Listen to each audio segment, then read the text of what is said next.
Okay, so tell us about Oceans of Hope.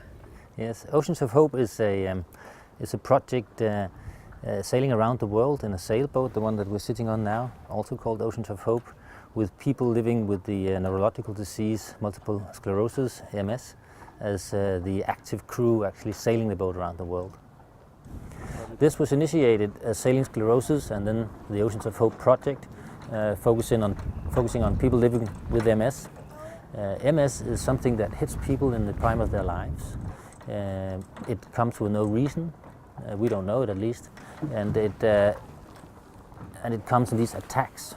And some people, they have been concerned whether this was safe or not.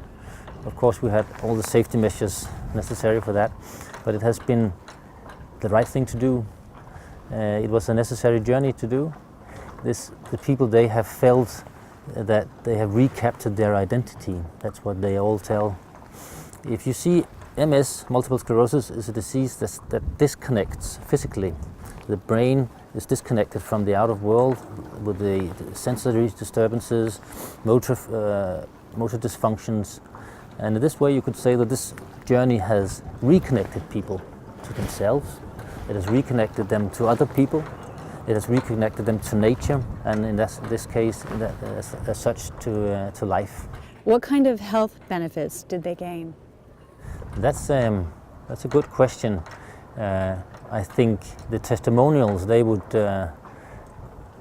say, they would stand out for themselves, how people they have thought regained their lives. Like one of the men on the boat who was diagnosed with MS some 5 years ago, he had a social deroute in his work life and in his way of seeing himself as a man.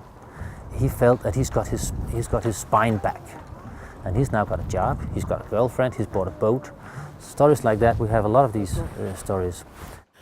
As a person living with multiple sclerosis, what kind of health benefits did you gain?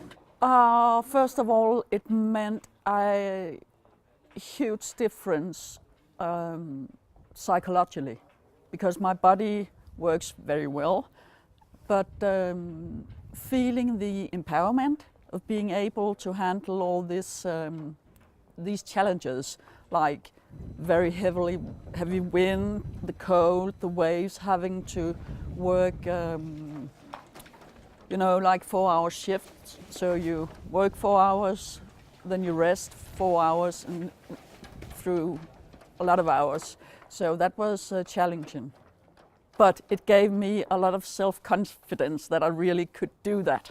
That made a huge difference to me. What was important was that we were together on this boat. And when you're on the boat, you have to work together. You cannot compete in any things. And it might be that somebody is better at hoisting the mainsail, which weighs about 250 kilos than others. But we all have a role in making things work and creating a good mini-society, community. And that's, I think, the worthiness of belonging that people, they all felt.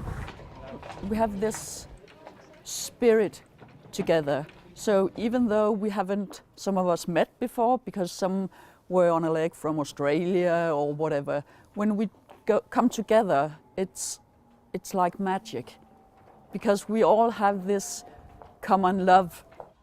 What does hope, oceans, and health mean to you? Well, to me, oceans is the biggest word, because I love the sea, I love the waves, I love the wind, I love all of the nature. But this common hope, that's not that easy, because I think that means that's a very individual thing to all of us. Because hope isn't really a part of my daily life. I don't walk around hoping that something will happen and I'll feel like I used to feel. But I think maybe to others the hope is my body will become better, my ability to walk will be better. So we're creating a new saga of how we want to be in the world, and it's a affirmation of love to this beautiful blue planet.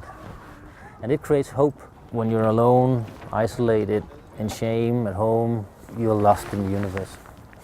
So what I love is to create these possibilities of combining the sadness and the love, which I think is so wonderfully done sailing. Sometimes I literally start crying because it was such really an amazing project, such a gift to get on board that boat.